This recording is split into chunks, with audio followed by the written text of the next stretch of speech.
Stage 4 మోకాళ్ల అరుగుదలకి నొప్పి లేకుండా కీళ్ల మార్పిడి ఆపరేషన్ చేయబడును. Doctor Ramesh Gajula, endoscopic spine ortho surgeon and pain physician, పెనిషియా spine pain ortho and sleep centre, Uppal, Hyderabad. విధుల్లో ఉన్న సిసిఎస్ కానిస్టేబుల్ ప్రమోద్ ఏదైతే గజ దొంగ రియాజ్ పొడిచి చంపిన ఘటనకు సంబంధించి ప్రమోద్తో అయితే మృతి చెందాడు. రియాజ్ను కూడా పోలీసులు పట్టుకున్నారు. వైద్యం నిమిత్తం జిల్లా జనరల్ ఆసుపత్రికి తరలించి అక్కడ చికిత్స అందిస్తున్న క్రమంలో అతను పారిపోతుండగా ఆత్మరక్షణలో భాగంగా పోలీసులు అతన్ని ఎన్కౌంటర్ చేసినట్లు పోలీసులు నిర్ధారించారు. ఏదేమైనప్పటికీ ఒక మానవత్వ కోణంలో చూస్తే మానవ హక్కుల వేదిక ఇప్పటికే హైదరాబాద్లో నిన్న ఒక లెటర్ విడుదల చేసింది, ప్రత్యేక ప్రకటన చేసింది. పౌర హక్కుల సంఘం రాష్ట్ర కోశాధికారి అడ్వకేట్ రవీందర్ ఉన్నారు మనతో. సార్ వారిని అడుగుదాం. సార్ చెప్పండి, ఏదైతే ప్రమోద్ను అతి కిరాతకంగా హత్య చేసిన రియాజ్ను పోలీసుల నుండి తప్పించుకునే ప్రయత్నంలో జనరల్ ఆసుపత్రిలో ఎన్కౌంటర్ చేసినట్లు పోలీసులు నిర్ధారించారు. ఆత్మరక్షణలో భాగంగా పోలీసుకు సంబంధించిన ఆర్ఐని గన్ను తీసుకొని ఆ ట్రిగ్గర్ నొక్కుతున్న క్రమంలో ఆ ఆత్మరక్షణ కోసం మేము అతన్ని కాల్చామని చెప్పి పోలీసులు నిర్ధారణకు వచ్చారు. అసలు ఏంది పరిస్థితి? పౌర హక్కుల సంఘంగా మీరు ఏం చెప్తారు? నా పేరు ఆల్గొట్ రవీందర్, అడ్వకేటు, పౌర హక్కుల సంఘం రాష్ట్ర కోశాధికారిని. రియాజ్ ఎన్కౌంటర్ని, ప్రమోదు హత్యను వేరువేరు కోణాల్లో చూడడం కాకుండా రెండింటినీ కూడా పరిశీలిస్తేనే దీంట్లో మనకు జరిగినటువంటి పరిస్థితులు అర్థం చేసుకోగలుగుతాము. రియాజ్ని హాస్పిటల్లో పెట్టినాక పట్టుకొని అతన్ని వైద్యం చేయిస్తుంటే అతను తప్పించుకొని పారిపోవడానికి ప్రయత్నంలో భాగంగా పోలీసుల యొక్క వెపన్ తీసుకొని దాడి చేయడం ప్రయత్నం చేశాడు. దాంట్లో ఆత్మరక్షణలో భాగంగా మేము అతని పై కాల్పులు జరిపితే అతను చనిపోయాడు అనేది ఒక ప్రకటన. రియాజ్ని ఎన్కౌంటర్ చేయాల్సినటువంటి పరిస్థితి వస్తే ఫస్ట్ ఆత్మరక్షణలో భాగంగా అతని పైన ఏం చర్య తీసుకున్నారు అనేది ఒక అంశం. దానికి మేము ఆత్మరక్షణ కోసమే కాల్పులు జరిపిన, కాల్పుల్లో మరణించాడని చెప్పి నిరూపించుకోవాల్సిన బాధ్యత కూడా ప్రభుత్వం మీద ఉంది. అదొక చట్ట ప్రక్రియ. ఎందుకంటే రియాజు తప్పించుకొని పోతూ ఉంటే ఇట్లా కాల్పులు జరిపాము, అతను మా మీద దాడి చేస్తుంటే పోలీసుల మీద మేము కాల్పులు జరిపామన్నప్పుడు దాని మీద ఎఫ్ఐఆర్ నమోదు చేయాలి. అదే క్రమంలో అతను చనిపోయాడు కనుక అది ఒక కేసు నమోదు చేయాలి. ఇది ఒక కోణం. అతను చాలా నేరస్తుడు. దాదాపు 40 కేసులు ఉన్నాయి, పోలీసులు ప్రకటించారు. ఆ ప్రకటించినప్పుడు 40 కేసులు ఉన్నప్పుడు 40 కేసులలో ఎందుకు విచారణ పెండింగ్ ఉందనేది పోలీసులు జవాబు చెప్పాలి. అట్లాంటి నేరస్తుని పట్టుకోవడానికి కానిస్టేబుల్లో ఒక్కరిని పంపించారా, ఇంకెక్కువ మంది పోయారా అని కూడా పోలీసులు చెప్పాలి. వీటన్నిటిపైన మేము వివరాలు నిజ నిర్ధారణ బృందంగా వచ్చి అసలు ప్రమోద్ చనిపోవడానికి కారణం ఏంటి, అతను ఏ విధంగా చనిపోయాడు, పోలీసులు దాని పట్ల తీసుకున్న చర్యలేంటి, రియాజ్ని అరెస్ట్ చేయడానికి చేసినటువంటి ప్రయత్నం ఏంది, అతన్ని ఎందుకు 40 కేసులలో ఉండగా ఎందుకు విచారణ త్వరితగతిన పూర్తి చేసి శిక్షించడానికి ప్రయత్నం చేయలేదు అనేది ఇవన్నీ అనేక కోణాలు పరిశీలించాల్సిన అవసరం ఉంది దీంట్లో.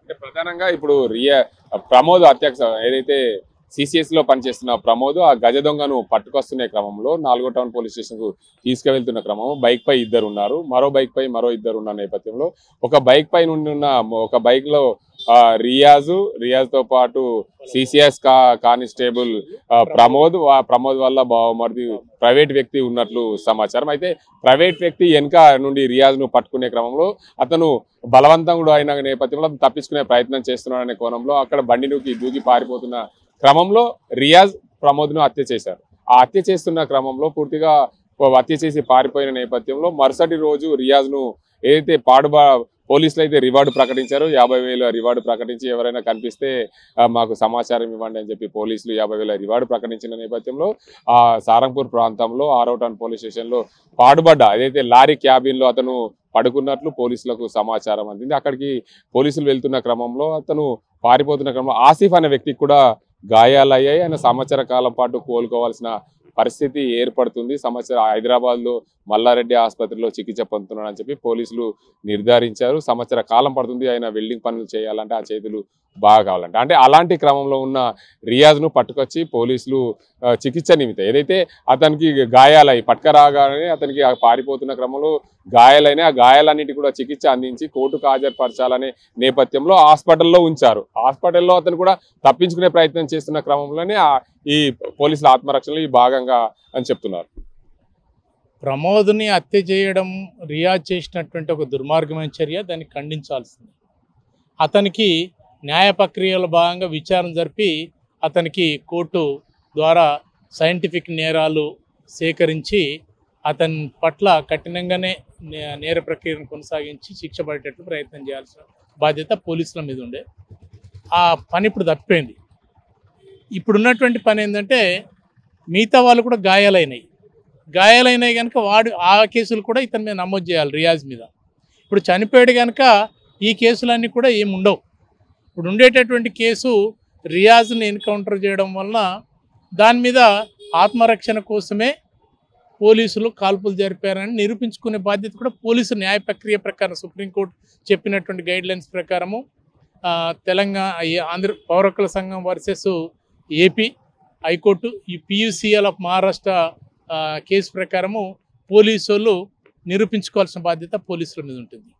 ఒక వ్యక్తిని అంటే చట్ట ప్రకారంగా చట్టానికి బద్దులై పనిచేస్తున్నటువంటి వ్యక్తులు చట్టానికి విరుద్ధంగా పనిచేయడానికి లేదు, చట్టం పరిధిలోనే పనిచేయాలి. దాని ప్రక్రియను కొనసాగించారా లేదనేటటువంటిది మేము నిజ నిర్ధారణలో విషయాలు సేకరించాల్సిన అవసరం ఉంది. ఏదైనా సరే ఒక వ్యక్తిని ఎదురుదాడి చేసినప్పుడు ఆత్మరక్షణలో భాగంగా అంటే ఫస్ట్ కడుపు కింది భాగం, మోకాలు కింది భాగంలో కాల్పులు జరపాలి.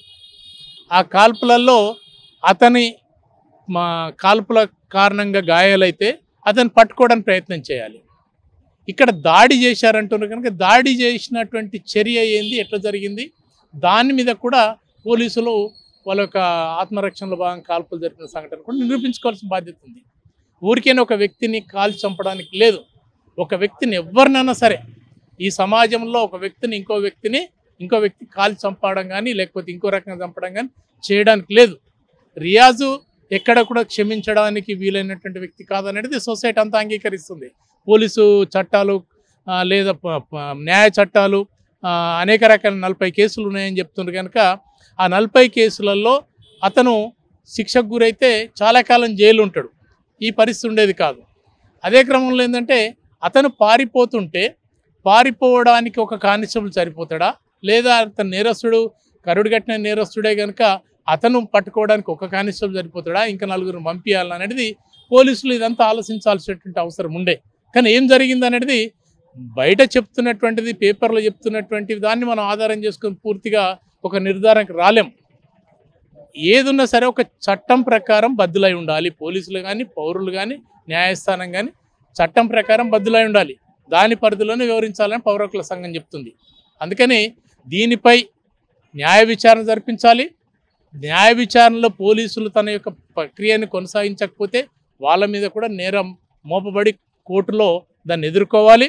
నిజంగా అతను దాడి చేసి పోలీసులపైనే కాల్పులు జరిపే ప్రయత్నం జరిగితే అది వాడు చేసుకున్న పాపఫలం అవుతుంది. అంటే పాపఫలం అంటే వాడు చేసుకున్న స్వయంకృతాపరాధం అవుతుంది. అందుకని వాడు ఆ శిక్షను అనుభవించినటువంటి వ్యక్తిగానే భావించబడుతుంది. ఎందుకంటే సమాజంలో కానిస్టేబులే కాదు, ఏ వ్యక్తిపై దాడి చేసి చంపినా ఖచ్చితంగా చట్ట ప్రకారం పోవాలి. కానిస్టేబుల్ అయినంత మాత్రాన అంటే ఇంకా కానిస్టేబుల్ అయితే ఇంకా ఫోర్స్ని తీసుకొని పోవాలి. ఒక వ్యక్తిని పట్టుకోవడానికి అవకాశం ఉంటుంది వాళ్ళకు. ఒక సాధారణ వ్యక్తికి ఉండకపోవచ్చు. సాధారణ వ్యక్తిని ఎవరు చంపినా ఏ పద్ధతిలో వివరిస్తుందో చట్టము, పోలీసులను కానీ ఇంకొక ఆఫీసర్ని కానీ జరిగినప్పుడు కూడా అదే పద్ధతిలో వివరిస్తాం. ఎందుకంటే IAS ఆఫీసర్లను కూడా ఒక మహారాష్ట్రలో IPS ఆఫీసర్లు IAS ఆఫీసర్లు మాఫియాలు చంపినవి ఉన్నాయి.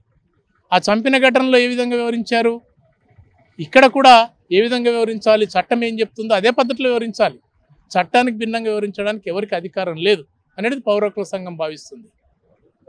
మొత్తానికి చూసుకోవచ్చు, ఏదైతే కరడుగట్టిన నేరస్తుడు రియాజ్ చేసిన పనికి పూర్తిగా అందరూ ఖండించాల్సిందే. మేము కూడా రియాజ్ చేసిన ఘటనకు సంబంధించి ఏదైతే ప్రమోద్ను అతి కిరాతకంగా చంపిన ఘటనకు సంబంధించి మేము ప్రమోద్కు సానుభూతి తెలుపుతున్నాం, రియాజ్కు చేసిన ఘటనకు రియాజ్ను తప్పుపడుతున్నాం.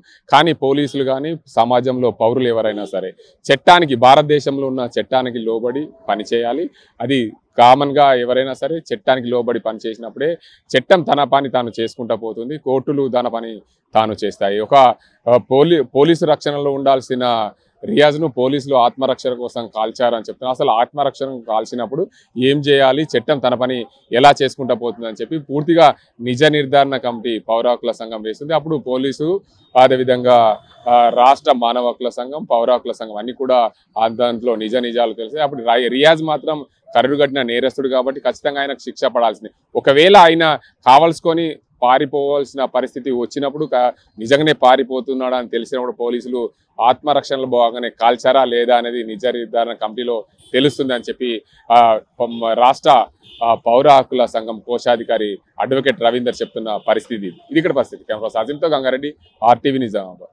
తెలుగులో న్యూస్ కి ఫాస్టెస్ట్ యాప్ ఇప్పుడు టోటల్లీ న్యూ అవతార్లో జస్ట్ 5 సెకండ్స్ లో కంప్లీట్ న్యూస్, సోషల్ మీడియాలో ట్రెండ్స్ కి one stop solution, live TV app, voice search option తో ఇప్పుడే డౌన్లోడ్ చేయండి లేదా అప్డేట్ అయిపోండి. యాప్ లింక్ డిస్క్రిప్షన్ లో ఉంది.